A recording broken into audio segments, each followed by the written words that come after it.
आपण जानिछन्ते कि चतुर्धा मूर्तिंक दारू विग्रह को किए प्रतिष्ठा करथिले?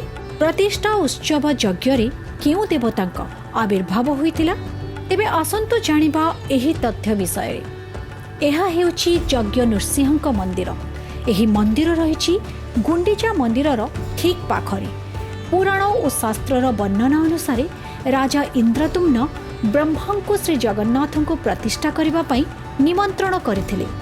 ब्रह्मा एही गुंडीचा मंदिर रे प्रतिष्ठा यज्ञ अनुष्ठित करथिले। एही यज्ञरु आविर्भाव होइतिले भगवान नृसिंह। तांको पूजा आराधना करी चतुर्थ मूर्ति को प्रतिष्ठा करथिले ब्रह्मा। लोक विश्वास अनुसार सेही दिन ठारू एही स्थान रे रहिछि यज्ञ नृसिंह मंदिर। रहस्यमय प्रभु श्री जगन्नाथ एवं तांको क्षेत्र, जहाको वर्णना करिबा असंभव।